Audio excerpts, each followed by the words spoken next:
दोस्तों, यह जो कार्यक्रम हमारा है, यह एक शहादत यानी बलिदान। आप लोग जानते होंगे कि इस देश में बहुत ऐसे कम लोग हैं जिन्होंने अपने लिए, अपने समाज के लिए बलिदान दिया है। उसी से एक हमारे महाराजा शंकर शाह रघुनाथ शाह इस धरती पे मध्य भारत में यानी मध्य प्रदेश में उन्होंने जन्म लिया। गढ़मंडला में उन्होंने जन्म लिया और उन्होंने जन्म लेते ही अपने जीवन काल में अपने समाज, अपने परिवार, अपने देश, अपने राज्य, अपने धरती के लिए आंदोलन किया। यानी उन्होंने जब राजपाट किया उस समय अंग्रेजों का राज हुआ करता था, लेकिन अंग्रेजों ने यहाँ के जितने राजा महाराजा हुए सभी को कहीं ना कहीं इस धरती से, इस जमीन से, इस राज से भगाने का काम कर रहे थे, अपना राजपाट स्थापित कर रहे थे। उस समय हमारे धन्य है ये पूर्वज जिन्होंने उस समय अंग्रेजों के खिलाफ बिगुल फूंका और अंग्रेजों के खिलाफ इन्होंने युद्ध रणनीति तैयार की। ये शंकर शाह रघुनाथ शाह मरावी जो है कविता बहुत अच्छे से कहा करते थे उस समय हमारे मध्य भारत में। यानी ये जो मध्य भारत था, मध्य प्रदेश, पहले उसका नाम सीपीएंड बरार हुआ करता था। मध्य प्रदेश नाम आप लोग जानते हैं, मध्य प्रदेश का पुराना नाम सीपीएंड बरार हुआ करता था। उस समय की बात मैं बता रहा हूँ 1857 में, जिस समय हमारे शंकर शाह रघुनाथ शाह जो मरावी दोनों पिता और बेटा दोनों साथ में चलकर अपने समाज को आगे बढ़ाने के लिए काम किया करते थे। लेकिन उन्होंने देखा कि इस अंग्रेजों के द्वारा यह अन्याय हो रहा है और किसी को भी जो जमीन, जंगल और जिंदगी का जो अधिकार था जीवन का, उस अधिकार से हमारे लोग वंचित हैं। उन्होंने अपने रहते हुए मध्य प्रदेश में बालाघाट एरिया, नागपुर एरिया जो इतने जो क्षेत्र हैं, उन्होंने 5857 की जो क्रांति थी, उन्होंने एक अधिकार दिया अपने क्षेत्रों में, जहां तक उनका राजपाट था वहां एक अधिकार दिया जहां पे महिलाओं को अपना स्तन ढकने का अधिकार नहीं था, वहां टैक्स लगा करता था। यानी अगर हमारा तन ढकना था उस समय टैक्स लगा करता था और उस टैक्स की वजह से हमारे लोग, महिलाएं लोग कपड़े नहीं पहन पाते, स्तन नहीं ढक पाते थे, ऐसा टैक्स लगता था। बताइए, इतना गुलामी था हमारा।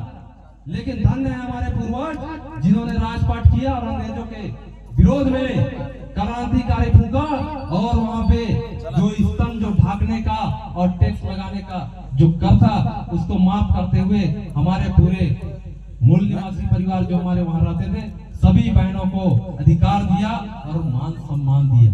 ऐसे हमारे पूर्वज थे। इसके बारे में हमको समझना है कि उन्होंने लड़ाई लड़ा, वो नेता नहीं थे और राजा भी नहीं थे। उन्होंने जब भी अपने कागजातों में हस्ताक्षर किया है, कहीं भी लिखा पढ़ी किया, उन्होंने कभी अपने नाम के आगे राजा नहीं लिखा, हमेशा लिखा शंकर शाह रघुनाथ शाह, आगे में राजा कभी नहीं लिखा।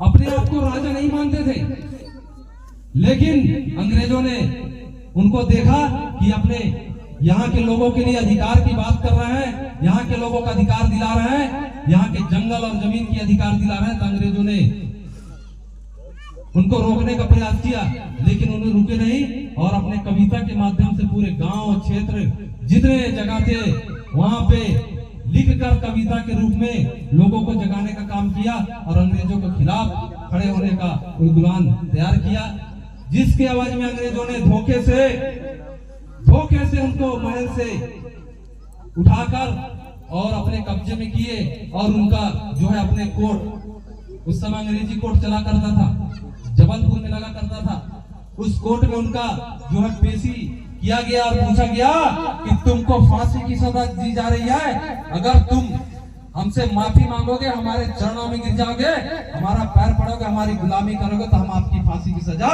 माफ कर देंगे। लेकिन हमारे ऐसे पूर्वज थे जिन्होंने मरना तय किया, लेकिन उनके सामने झुकना नहीं माना, झुकना नहीं सोचा।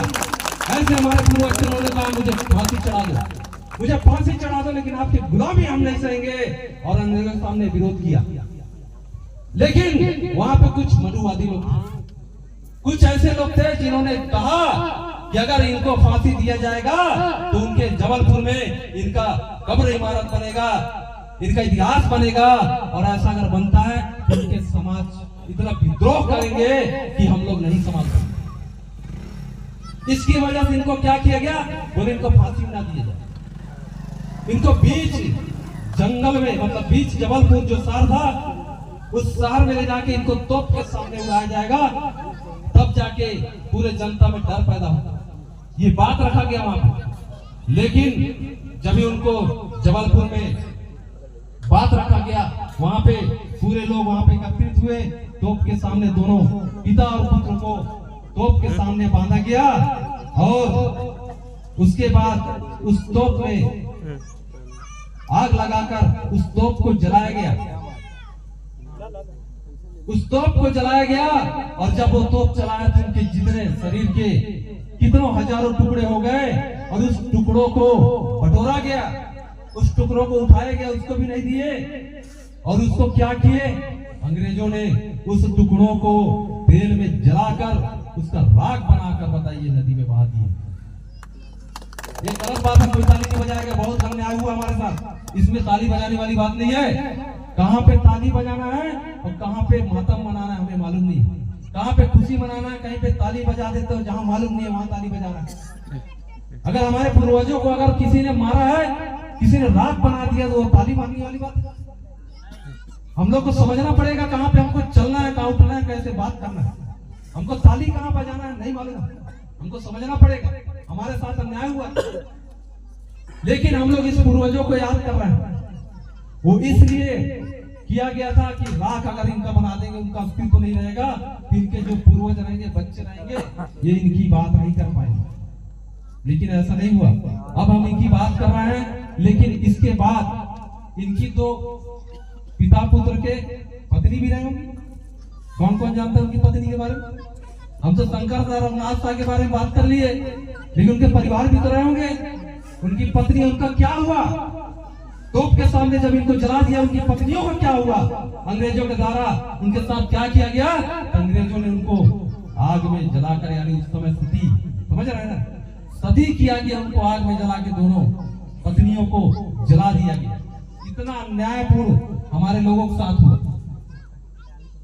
जब वो थे इनका राज में, यानी इन्हीं का मरावी लोग का जब राज चलता था, यानी गोंडवाना का राज चलता था। लोग बोलते हैं गोंडवाना वाले आ गए, दुश्मन आ गए। कई जगह पे मैं देखा हूँ, कहते हैं गोंडवाना वाले आ गए और हमारा दुश्मन आ गए।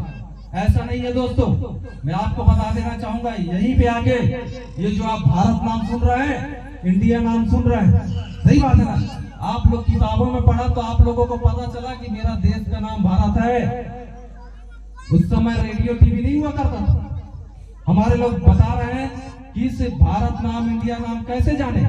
तो हम लोग पढ़ के जाने, किताबों से जाने, लेकिन उस किताबों में इस भारत देश का पुराना नाम कहीं उल्लेखित नहीं। 8वीं 10वीं के भूगोल की किताब में मिलता है कि इस भारत देश का कई प्रकार के नाम हुए। ये तो लास्ट का नाम है। किसी बच्चे का 2 नाम, 3 नाम, 4 नाम होता है ना, वैसे ही हमारे भारत है जो लास्ट अंतिम इंडिया जो नाम पड़ा है। इससे पहले कोयामुरू द्वीप, श्रृंगार द्वीप, और सबसे पहला नाम इस देश का था, उस देश का नाम था गोंडवाना लैंड। इस भारत का पहला नाम अगर कोई बताएगा, इस भारत देश का पहला नाम था गोंडवाना लैंड, यानी इस देश को गोंडवाना के नाम से जाना जाता था। लेकिन कुछ लोग गोंडवाना वाले, अरे भाई आप भी तो इसी गोंडवाना यानी धरती में रह रहे, धरती का नाम ना गोंडवाना है। अगर आप इस धरती में हैं तो आप भी तो गोंडवाना वाले हुए जी, यानी सब गोंडवाना वाले हैं। जो इस धरती में बैठेगा, चावल दाल खाएगा, गेहूं चन्ना खाएगा, सब गोंडवाना वाले हैं। आप भारतवासी बोल लो चाहे गोंडवानावासी बोल लो, बात एक ही। लेकिन लोगों को मालूम ना होने के कारण लोग विरोधाभास करते हैं, लेकिन ऐसा कुछ नहीं है दोस्तों, क्योंकि कहीं ना कहीं हमारे लोगों को इस बारे में नहीं मालूम होने के कारण कई तरह की बात होती है। और ये जो मंच है, यह बिल्कुल सामाजिक मंच है, और इस मंच के माध्यम से हम लोग जो है लगातार इस प्रयास कर रहे हैं कि हमारा जो पूर्वज, जिन्होंने हमारे लिए योगदान दिया, जिन्होंने हमारे लिए बहुत बड़ा काम किया, आज जो कानून बना हुआ है, जो हम लोगों को पट्टा मिला है, कहीं ना कहीं हमारे पूर्वजों ने अपना बलिदान दिया तब जाके ऐसे कानून पास हुआ। हम लोगों को आज घर घर में पट्टा मिला हुआ। इनकी बलिदान है, इनका त्याग है। अगर इन्होंने बलिदान और त्याग नहीं किया होता आज भी हम अंग्रेजों के घर में इस गुलामी से बाहर निकाला गया। जब तक आप लड़ाई नहीं लड़ेंगे, आप अपने लिए नहीं लड़ेंगे, आपका अधिकार कोई देने वाला नहीं है। इस बात को आप समझ जाइए। अरे जब तक बच्चा रोता भी नहीं है, उसकी माँ भी दूध नहीं पिलाती है, बात समझिए। आज तो सबसे ज्यादा अन्याय पूरे ट्राइबल एसोसिएशन यानी शेड्यूल्ड ट्राइब जिसको बोलते हैं एसटी, पूरे भारतवर्ष में आप चले जाइए। मैं तो आपको बताना चाहूंगा, अगर इस देश में अगर आदिवासी नहीं होते तो इस देश में जीवन यापन करना संभव नहीं था। यूएनओ यानी यूनाइटेड नेशन ऑर्गेनाइजेशन, इन्होंने कहा है पूरे यूनाइटेड नेशन ऑर्गेनाइजेशन में पूरे 201 देश है, यानी पूरे 201 देश में से 100 देश में आदिवासी रहते हैं, जिसमें साउथ अफ्रीका, ऑस्ट्रेलिया और आपके यूरोपीय क्षेत्र और आपका भारत, ऐसे बहुत सारे राज्य जिसमें 100 देश हैं।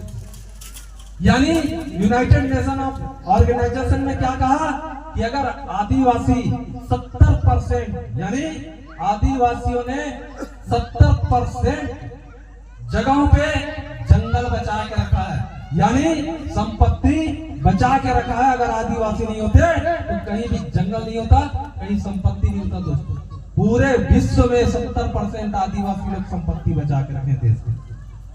इसके लिए ताली बजना चाहिए। ये सरकारी लाइफ है। यानी आप लोग अगर नहीं होते तो इस देश में संपत्ति नहीं बचता। आप जिस जगह पे जंगल में बसे हैं वहां पे आपका लोहा, अदरक, सोना, चांदी क्या क्या नहीं है दोस्तों। जहां पे आपका पैर लगा हुआ है, आपके पूर्वज बहुत जानकारी था, उनके पास जानकारी बहुत था। और जहां पे जाके बस गए वहां पे बहुत सारे संपत्ति, कोयला, अदरक, बालू। सही बात है।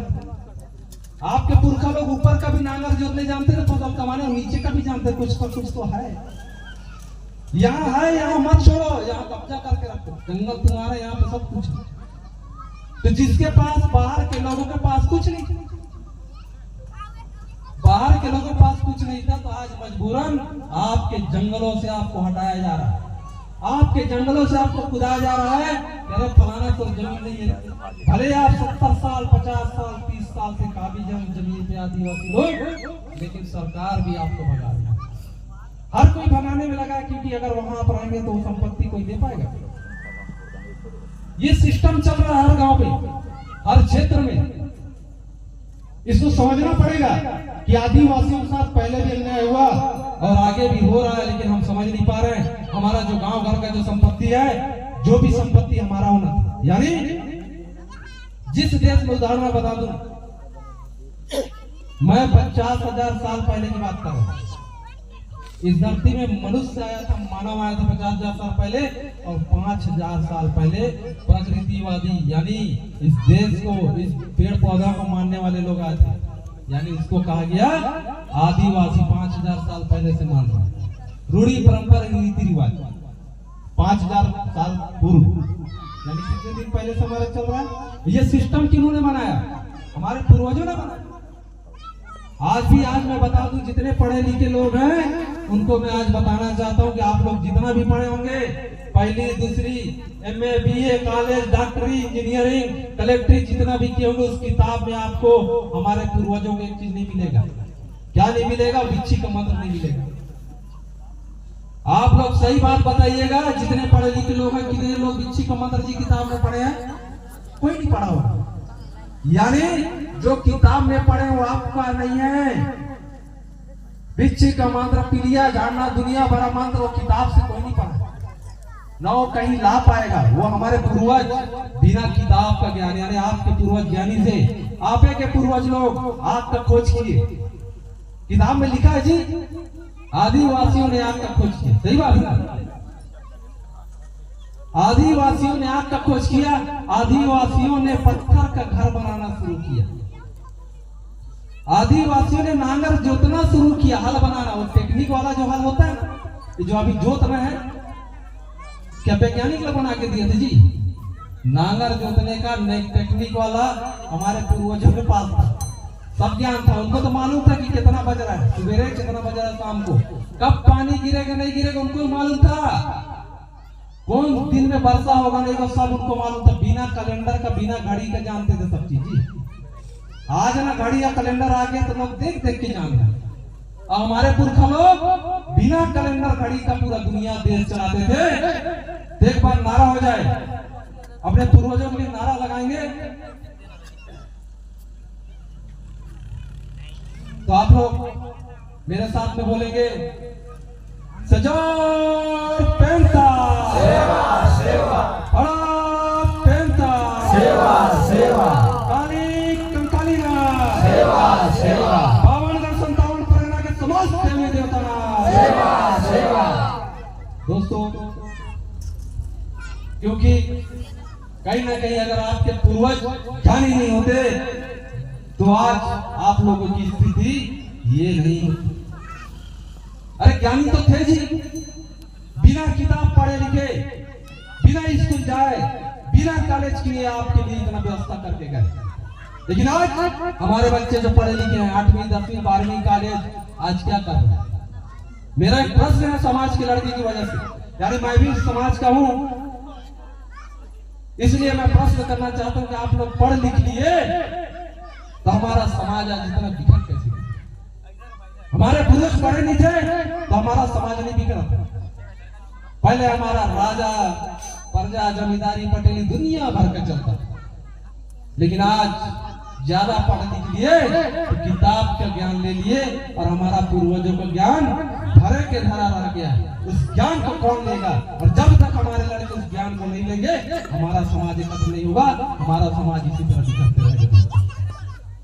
ये समझना पड़ेगा हमको कि किसका ज्ञान लेना है, किसका नहीं लेना है। मैं नहीं कहता कि पढ़ाई मत करिए, पढ़ाई करने से ज्ञान आता है, लेकिन सामाजिक ज्ञान, रूढ़ी परंपरा, रीति रिवाज जिन्होंने आपके पूर्वजों ने दिया, जिसे बोलते हैं कि मरकाम 6 भाई होते हैं, उसमें शादी नहीं हो सकता। ये किया दिया, किताब से मिला, काफी से।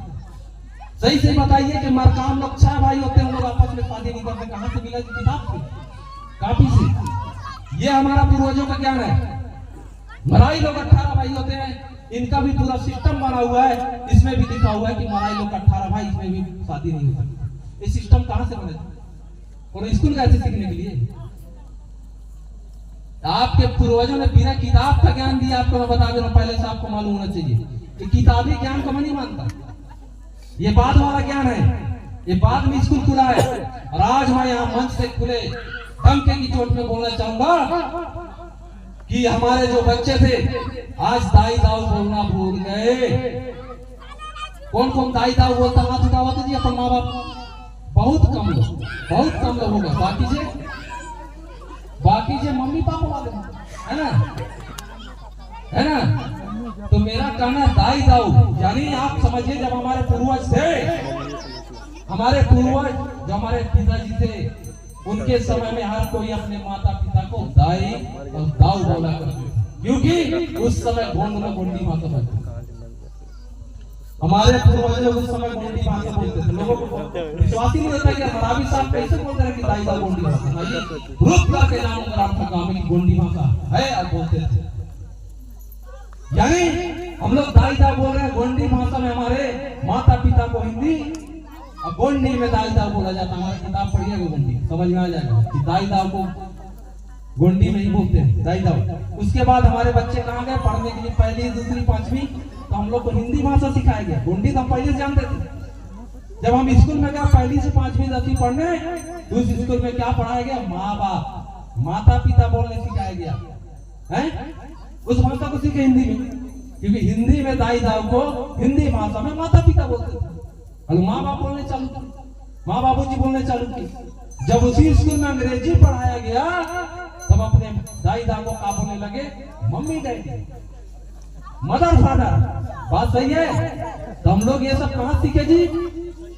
स्कूल से। स्कूल में जब हम लोग सीखे तो क्या सीखे? माता पिता। दाई दाऊ सीखेगा? दाई दाऊ किताब के बाहर का ज्ञान है जो मैं आज बता रहा हूँ। दाई दाऊ किताब के हमारे ज्ञान जो है स्कूल के बाहर का ज्ञान बता रहा हूँ, जो चीज हम लोग भूल गए और आज हम लोग भटक गए अपनी गोंडी भाषा। यानी जब पूरा पूरी बोलते हो आप लोग, भूल गए? पूरा पूरी जानते हो? टूरा टूरी यानी लड़का लड़की, टूरा टूरी भी गोंडी भाषा है। बहुत लोग बोलते थे कैसे रे टूरा कहा जाता, सही बात है ना। तो टूरा मतलब गोंडी भाषा है, लड़का को गोंडी में टूरा बोला जाता है और गोंडी में लड़की को टूरी बोला। हम लोग कुछ कुछ गोंडी जानते थे, भूले नहीं है, आज भी जीवित है। लेकिन आज हम लोग स्कूल की किताबी भाषा में पूरा गोंडी भाषा को भूल गए।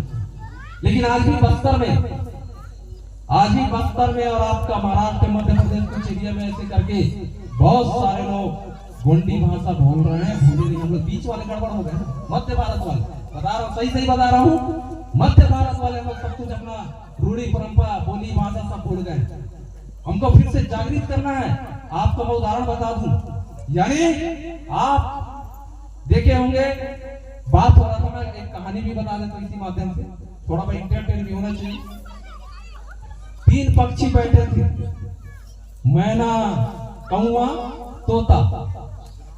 तीनों पक्षी आपस में बात कर रहे थे।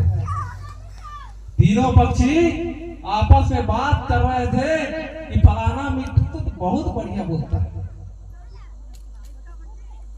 मैना को भी बोले अरे मैना ताऊ बढ़िया बोलता है, लेकिन अब कौवा के गरिया में क्या कौवा तो बढ़िया नहीं बोला, कहाँ करता, उनको पसंद नहीं आता था कौवा। अब मैना तोता मस्त एकदम बात करते थे। लेकिन एक दिन जंगल में शिकारी आया और मैना और तोता को अपने पिंजरा में पकड़ के ले गया और उसके बाद उस तोता मैना को कुछ दिन अपने पास रखा। तो जो मैना और तोता था किसकी भाषा बोलने लगा? जो उसका मालिक था, जो उसको पकड़ के ले गया था और अपने पास सिखाया कुछ दिन अपनी भाषा को, तो मैना तोता अपने जंगल का यानी आदिवासी वाला भाषा भूल के तो का सीख गया शहर में, पिंजरा में अपने जो पकड़ के लग गया था मालिक का। तो किसका बात करता था मैना और मिट्टू? शहर वाले, जिन्होंने शिकारी का जो पकड़ के ले गया उन्हीं की बात करता था। तो उसी समय कौवा आया और उस पिंजरा के पास बैठा और बोला कैसे मैना मिट्टू, ठीक है? अगर कौवा भाई कहीं ठीक है, हम तो दूसरी की भाषा बोलते हैं इसलिए आज हम लोग पिंजरे में हैं और तू अपनी भाषा बोलता है, किसी की भाषा नहीं बोलता है, तो तू आजाद है। यानी इस बात को समझिए मैं क्या बोलना चाह रहा हूं। जो अपनी भाषा भूल गए हम लोग दूसरे की भाषा बोल रहे हैं, इसलिए आज हम दूसरे की गुलामी हैं। हमारा समाज आज दब रहा है। कहो गोंडी भाषा जानते ना, किसी को भी गाली दे दो तो नहीं समझ में आएगा। यानी इमा बलता तिकड़ी यानी कुछ नहीं समझ में आया, क्या बोलती है गोंडी है ना। निको सगड़ा निकलना कार्य दुनियादारी जो गोंडी भाषा में बोलेंगे, अगर हम लोग बोलेंगे तो कौन नहीं समझ में आएगा, क्योंकि हमारी भाषा है, इसको सिर्फ हम ही लोग जानेंगे। लेकिन आज क्या हो रहा है, आज ऐसा दूसरे की भाषा बोल रहे हैं तो अगर गालियों देना तो समझ में आता है, कोना लुका छिपी बात भी करना तो इनको समझ में आ रहा, तो हम लोग कैसे बचेंगे? तो पहले तो हम अपनी मूल भाषा यानी भाषा यानी पिता धर्म यानी माता, इसको हमको पहले बचाना है। ये 2 चीज को आप बचा लीजिए, आपका समाज विकास कर जाएगा। दोस्तों हमको किसी की जरूरत नहीं पड़ेगी, ये बता देना। हम लोग मंच में आए हैं तो हम लोग ऐसे नहीं आए, हम लोग भी कहीं ना कहीं देख रहे हैं, समझ रहे हैं इस क्षेत्र में क्या हो रहा है। आप इस बात को समझिए कि जो संस्कृत भाषा, आप बात को समझिएगा कि आपके साथ कितना नहीं आ रहा है। संस्कृत भाषा 15,000 पूरे देश में संस्कृत भाषा 15 से 20,000 लोग बोलते हैं। उनको 9वीं अनुसूची यानी 9वीं अनुसूची में यानी उसको भारत देश के कालम यानी नोट में लिखा दिए गए। संथाली जिसको 10,000 से 20,000 लोग बोलते हैं देश में, झारखंड में, उसको भी नोट में लिखा दिया गया। लेकिन सोच लीजिए आपका गोंडी भाषा में, आप आज आंकड़ा बता रहा हूँ भारत देश में कि गोंडी भाषा आज पूरे देश में 40 लाख लोग बोल रहे हैं, लेकिन आज तक आपकी भाषा को 9वीं अनुसूची का मान्यता नहीं दिया। कितना बड़ा अन्याय हो रहा है आपकी भाषा के साथ, बहुत बड़ा अन्याय है। 10-20 हजार लोगों का जो बोल रहे हैं उनका मान्यता मिल जा रहा है, नोट में उनका भाषा छप जा रहा है, लेकिन हम लोग 40 लाख लोग इस देश में भाषा बोल रहे हैं, लेकिन हमारे भाषा को आज तक मान्यता नहीं दिया जा रहा है, नोट में हमारा नोट में भाषा नहीं दिया जा रहा है। कितना बड़ा अन्याय बात है, इसके कौन बात करेगा? हम आप सिर्फ नांगर जो करें, बच्चे पालने और खेती किसानी व्यस्त रहेंगे तो हमारी बात कौन करेगा?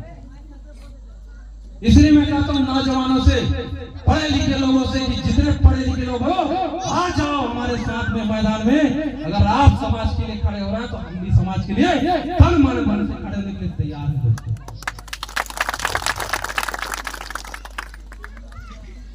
क्योंकि कहीं ना कहीं आज भी हमारे समाज को ये दिक्कत है, आज पढ़े लिखे लोगों का समस्या है कि आज पढ़े लिखे लोग हमारे साथ में नहीं आ रहे। सबसे ज्यादा दिक्कत पढ़े लिखे को समझाना है। अरे कम पढ़े लिखे को हम समझा पा रहे हैं, लेकिन पढ़े लिखे वाले को समझाने में बड़ा दिक्कत क्या है, वो किताबी बात करता है।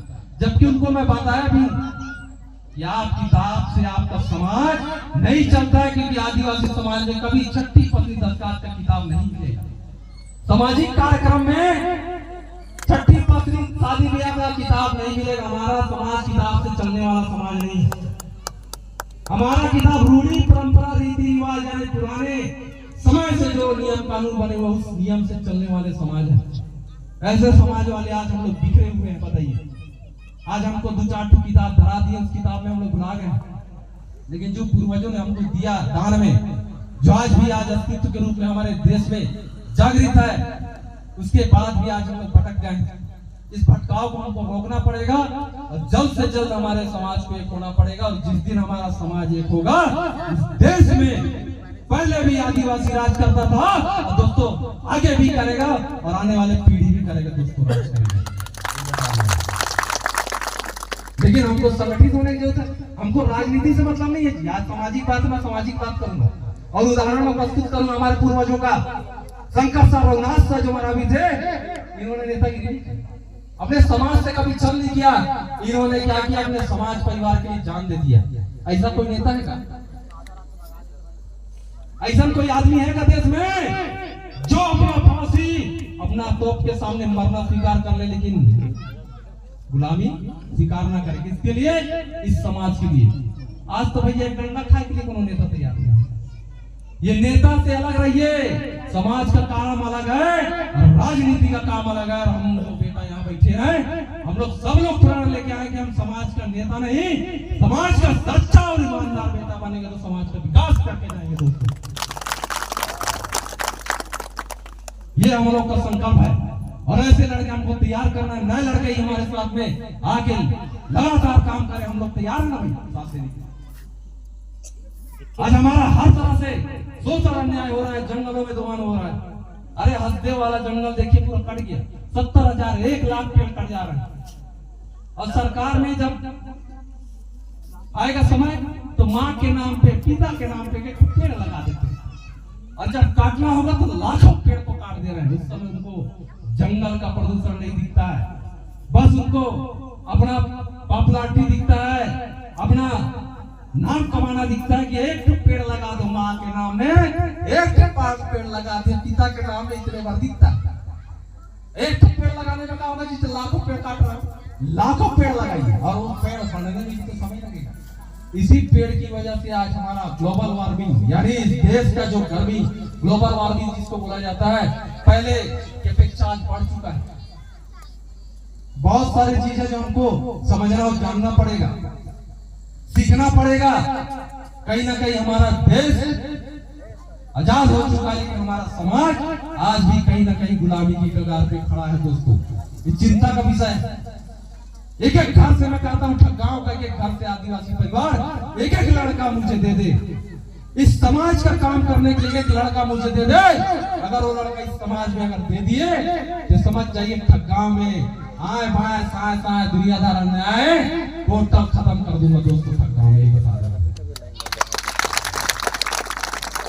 लेकिन आइए घर से दीजिए, समझ में आ जाएगा हम क्या हैं और क्या करने वाले लोग हैं। हम लोग पहले अनपढ़ थे, हमारे पूर्वज अशिक्षित थे पहले, लेकिन आज नहीं है हमारे लोग। पहले ज्ञानी नहीं थे, ज्ञानी थे, लेकिन फिर भी हमारे लोगों का ज्ञानी बना के पेश किया गया। हमारे लोग विकसित नहीं थे, लेकिन फिर आज भी क्या है, विकसित हो गया हमारा, नहीं हो पाया। लेकिन जरूरत है एक मंच में बैठने का, जरूरत है एक जगह में बैठने का, जरूरत है एक विचारधारा में चलने का। क्योंकि कहीं ना कहीं हम लोगों को फूट किया गया, कहीं ना कहीं हमको शुरू से तोड़ दिया गया कि हम एक ना हो पाए। अब आप लोग बताइए, इस छत्तीसगढ़ में जो आदिवासी, यानी आप लोग जाति प्रमाण पत्र जितने बच्चे बनवाते हैं, आप लोग बताइए छत्तीसगढ़ में कितना आदिवासी है? या आदिवासियों में कितने भाग में आते हैं, कितने जात लोग? जैसे बैगा, पंडो, गोंड लोग मिला के कितना आते हैं? अरे 42। पूरे छत्तीसगढ़ में जो आदिवासी यहाँ पे है, उसमें पूरी जाति कितनी आती है? 42। यानी आप लोग को मैं बताना चाहूंगा, छत्तीसगढ़ में 42 जनजाति मिलकर एक आदिवासी परिवार बना है। 42 जनजाति, उसमें क्या है नाम मैं बताना चाहूंगा।